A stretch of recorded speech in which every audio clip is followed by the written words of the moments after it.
ആശ്രമ വിദ്യാലയത്തിലെ ഒരു പറ്റം വിദ്യാർത്ഥികൾക്ക് വിലപ്പെട്ട ജീവിത പാഠങ്ങൾ ഗാന്ധിജി പകർന്നു നൽകിയ സംഭവമാണ് ഈ പാഠഭാഗം. ഇനി നമുക്ക് പാഠഭാഗം ഒന്ന് വായിച്ചു നോക്കാം. യാത്രക്കിടയിൽ ഗാന്ധിജി ഒരു ആശ്രമ വിദ്യാലയത്തിലെത്തി. സമയം പ്രഭാതം. പുറത്ത് നല്ല മഴ പെയ്യുന്നുണ്ടായിരുന്നു. പഠനം തുടങ്ങേണ്ട സമയമായി. കുട്ടികൾ ഓരോരുത്തരായി വന്നു തുടങ്ങുന്നതേയുള്ളൂ. ഗാന്ധിജി ഓരോ കുട്ടിയെയും സൂക്ഷ്മമായി ശ്രദ്ധിക്കുവാൻ തുടങ്ങി.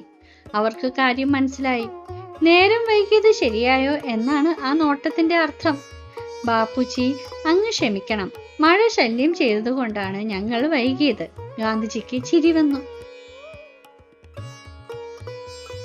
മഴ എങ്ങനെയാണ് കുട്ടികളെ ശല്യമാവുക? അത് അതിന്റെ ജോലി ചെയ്യുകയല്ലേ.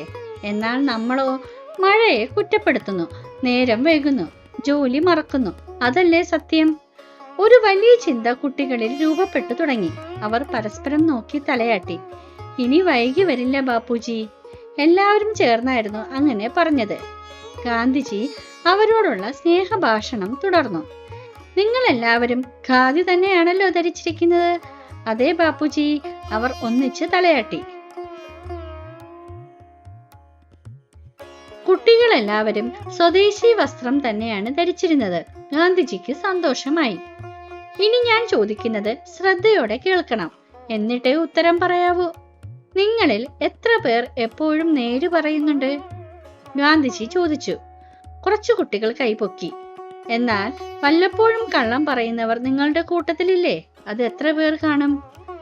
2 കുട്ടികൾ പെട്ടെന്ന് തന്നെ കൈപൊക്കി. ഗാന്ധിജി സൗമ്യമായി ചിരിച്ചു.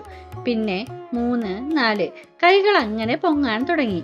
ആശ്രമത്തിലെ അധ്യാപകർക്ക് ആശങ്കയായി. ഗാന്ധിജിക്ക് എന്തു തോന്നും? കള്ളം പറയുന്ന കുട്ടികൾ പഠിക്കുന്ന വിദ്യാലയത്തെ കുറിച്ച് അദ്ദേഹം എന്താവും വിചാരിക്കുക? അപ്പോഴേക്കും മുഴുവൻ കുട്ടികളും കൈ ഉയർത്തിക്കഴിഞ്ഞിരുന്നു. മിടുക്കർ. ഗാന്ധിജി അവരെ അഭിനന്ദിച്ചു. അധ്യാപകർക്ക് സന്ദേഹമായി. അധ്യാപകരുടെ മുഖഭാവം ഗാന്ധിജി ശ്രദ്ധിച്ചു. വല്ലപ്പോഴും കള്ളം പറയുന്നു എന്ന് കുട്ടികൾ സമ്മതിക്കുന്നു. അത് വലിയൊരു സത്യസന്ധതയല്ലേ? കുട്ടികളുടെ മുഖത്ത് സന്തോഷം നിറഞ്ഞു. ഗാന്ധിജി പറഞ്ഞു, ഒരിക്കലും കള്ളം പറയരുത്. കുട്ടികൾ സമ്മതപൂർവ്വം തലയാട്ടി. നിങ്ങൾ നന്നായി വരും. ഗാന്ധിജി കുട്ടികളെ ആശീർവദിച്ചു. നാളത്തെ വലിയ മനുഷ്യരാണ് ഈ കുട്ടികൾ. ഇങ്ങനെ പറഞ്ഞ് അദ്ദേഹം യാത്രയായി.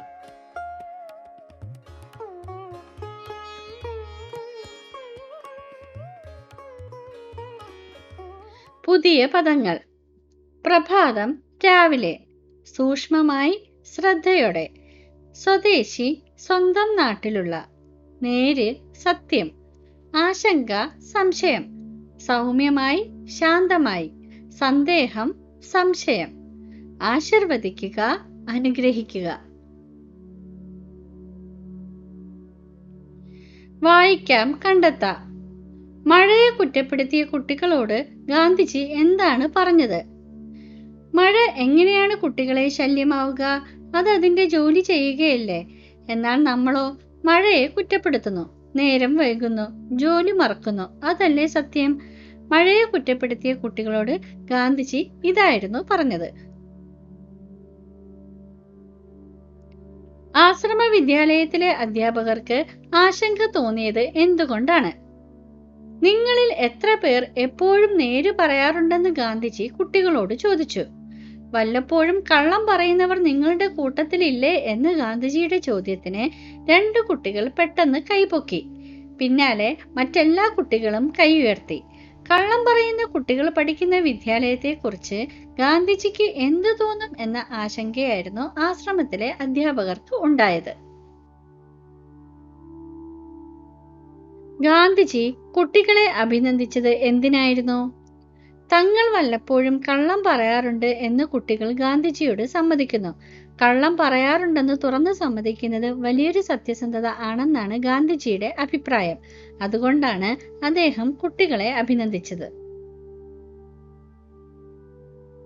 ഗാന്ധിജി നൽകിയ വിലപ്പെട്ട ഉപദേശം എന്താണ്? ഒരിക്കലും കള്ളം പറയരുത് എന്ന വിലപ്പെട്ട ഉപദേശമാണ് ഗാന്ധിജി കുട്ടികൾക്ക് നൽകിയത്. കുറിപ്പ് തയ്യാറാക്കുക. ഗാന്ധിജിയെ അറിയാം. എന്റെ ജീവിതമാണ് എന്റെ സന്ദേശം എന്ന് ഗാന്ധിജി പറഞ്ഞു. സത്യം മാത്രമേ പറയാവൂ എന്നുപദേശിച്ച ഗാന്ധിജി അത് സ്വജീവിതത്തിലും പാലിച്ചിരുന്നു. ഗാന്ധിജിയുടെ ജീവചരിത്രത്തിൽ നിന്ന് കൂടുതൽ സന്ദർഭങ്ങൾ കണ്ടെത്തി എന്റെ ബാപ്പുജി എന്ന പേരിൽ കുറിപ്പ് തയ്യാറാക്കുക. മോഹൻദാസ് കരംചന്ദ് ഗാന്ധി അഥവാ മഹാത്മാഗാന്ധി ഇന്ത്യൻ സ്വാതന്ത്ര്യ സമര പ്രസ്ഥാനത്തിന്റെ നേതാവും വഴികാട്ടിയുമായിരുന്നു. ഇന്ത്യയുടെ രാഷ്ട്രപിതാവ് എന്ന് അദ്ദേഹം വിശേഷിപ്പിക്കപ്പെടുന്നു. കരംചന്ദ് ഗാന്ധിയുടെയും പുത്രിഭായിയുടെയും ഇളയ പുത്രനായി 1869 ഒക്ടോബർ 2 ഗുജറാത്തിലെ പോർബന്ദറിൽ ജനിച്ചു. പ്രാരംഭ വിദ്യാഭ്യാസത്തിന് ശേഷം നിയമം പഠിക്കാനായി അദ്ദേഹം ഇംഗ്ലണ്ടിലേക്ക് പോയി. ഇന്ത്യയിലേക്ക് മടങ്ങിയ ഗാന്ധിജി ഇന്ത്യൻ സ്വാതന്ത്ര്യ സമരത്തിന്റെ ഭാഗമായി.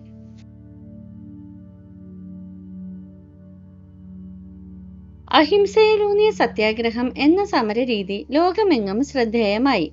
സത്യം, അഹിംസ എന്നീ മൂല്യങ്ങളിൽ അടിയുറച്ച് പ്രവർത്തിക്കുവാൻ മഹാത്മാഗാന്ധി ശ്രദ്ധിച്ചു. സ്വയം നൂറ്റുണ്ടാക്കിയ വസ്ത്രം ധരിച്ചു. സസ്യാഹാരം മാത്രം ഭക്ഷിച്ചു. നിസ്സഹരണ സമരം, നിയമലംഘന സമരം, ക്വിറ്റ് ഇന്ത്യ സമരം, ഉപ്പു സത്യാഗ്രഹം തുടങ്ങിയ സമരങ്ങളിലൂടെ അദ്ദേഹം തന്റെ ജന്മനാടിന്റെ സ്വാതന്ത്ര്യത്തിനായി പോരാടി. ഇതുകൂടാതെ സമൂഹത്തിൽ നിലനിന്നു പോന്നിരുന്ന മറ്റ് അനാചാരങ്ങൾക്കെതിരെയും അദ്ദേഹം ശബ്ദമുയർത്തി. എന്റെ സത്യാന്വേഷണ പരീക്ഷണങ്ങൾ എന്നാണ് അദ്ദേഹത്തിന്റെ ആത്മകഥയുടെ പേര്. ഗാന്ധിജി മുന്നോട്ട് വെച്ച ആശയങ്ങളും തത്വങ്ങളും ഇന്നും ലോകം പിന്തുടരുന്നു. 1948 ജനുവരി 30 വെള്ളിയാഴ്ച ഡൽഹിയിലെ ബിർള മന്ദിരത്തിൽ ഒരു പ്രാർത്ഥനായോഗത്തിൽ പങ്കെടുക്കവേ നാഥുറാം ഗോഡ്സെയുടെ വെടിയേറ്റ് അദ്ദേഹം മരണമടഞ്ഞു.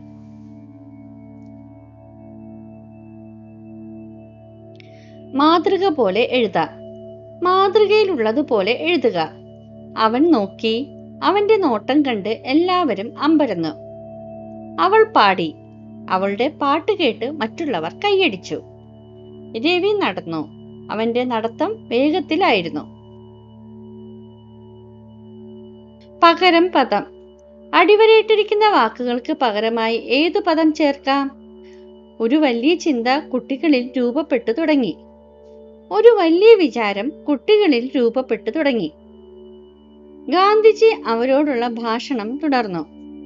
ഗാന്ധിജി അവരോടുള്ള സംസാരം തുടർന്നു.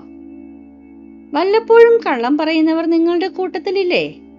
വല്ലപ്പോഴും നുണ പറയുന്നവർ നിങ്ങളുടെ കൂട്ടത്തിലില്ലേ?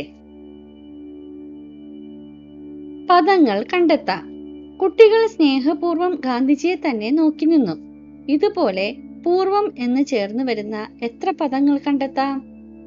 ഹൃദയപൂർവം, ബുദ്ധിപൂർവം, നന്ദിപൂർവം, വിനയപൂർവം, സന്തോഷപൂർവം, ക്ഷമാപൂർവം, ദയാപൂർവം, മനഃപൂർവം. കുറിപ്പ് തയ്യാറാക്കാം. ഏതൊക്കെ മഹത് വ്യക്തികളെ കുറിച്ച് നിങ്ങൾക്കറിയാം? ഇഷ്ടപ്പെട്ട ഒരു വ്യക്തിയെക്കുറിച്ച് ലഘുക്കുറിപ്പ് തയ്യാറാക്കി ബാലസഭയിൽ അവതരിപ്പിക്കുക. Nelson Mandela. ദക്ഷിണാഫ്രിക്കയിലെ വർണ്ണവിവേചനത്തിനെതിരെ പോരാടിയ പ്രമുഖ നേതാവാണ് നെൽസൺ മണ്ടേല. വർണ്ണവംശ വ്യത്യാസമില്ലാതെ ദക്ഷിണാഫ്രിക്കയിലെ എല്ലാ വിഭാഗങ്ങളിലുമുള്ള ജനങ്ങളെയും ഉൾപ്പെടുത്തി നടത്തിയ തെരഞ്ഞെടുപ്പിൽ വിജയിച്ച മണ്ടേല 1994 മുതൽ 1999 വരെ ദക്ഷിണാഫ്രിക്കയുടെ പ്രസിഡന്റ് ആയിരുന്നു. 1993 സമാധാനത്തിനുള്ള നോബൽ സമ്മാനം ലഭിച്ചു. ഭാരതത്തിലെ ഏറ്റവും ഉയർന്ന ദേശീയ ബഹുമതിയായ ഭാരതരത്ന പുരസ്കാരം നൽകി 1990 ഭാരത സർക്കാർ മണ്ടേലയെ ആദരിച്ചു. 1918 ജൂലൈ 18 മണ്ടേല ജനിച്ചത്. നിയമപഠനം പൂർത്തിയാക്കിയ മണ്ടേലയുടെ ജീവിതത്തിൽ മഹാത്മാഗാന്ധിയുടെ ആശയങ്ങൾ വളരെ സ്വാധീനം ചെലുത്തിയിരുന്നു. വർണ്ണവിവേചനത്തിനെതിരെയുള്ള സമരത്തിന്റെ ഭാഗമായി നടന്ന അക്രമ പ്രവർത്തനങ്ങളുടെയും അട്ടിമറികളുടെയും പേരിൽ മണ്ടേലയ്ക്ക് 27 വർഷം ജയിൽവാസം അനുഭവിക്കേണ്ടി വന്നു. ലോക ജനതയുടെ സ്വാതന്ത്ര്യത്തിനായി മണ്ടേല നടത്തിയ പ്രയത്നങ്ങളെ ആദരിക്കാനായി അദ്ദേഹത്തിന്റെ ജന്മദിനമായ ജൂലൈ 18 നെൽസൺ മണ്ടേല ദിനമായി ആചരിക്കുമെന്ന് 2009 നവംബറിൽ UN പൊതുസഭ പ്രഖ്യാപിച്ചു. 2013 ഡിസംബർ 5 ജോഹന്നാസ്ബർഗിലെ സ്വവസതിയിൽ വെച്ച് മണ്ടേല അന്തരിച്ചു.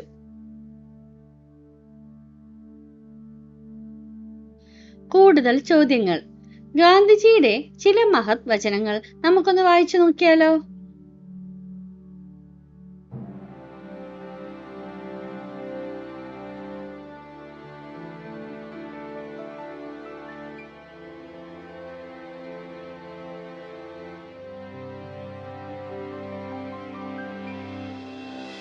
ഗാന്ധി ജയന്തിയോടനുബന്ധിച്ച് നിങ്ങളുടെ വിദ്യാലയത്തിൽ അവതരിപ്പിക്കാനുള്ള ഒരു പ്രസംഗത്തിന്റെ മാതൃക ഇവിടെ നൽകിയിരിക്കുന്നു. നിങ്ങളൊന്ന് വായിച്ചു നോക്കൂ.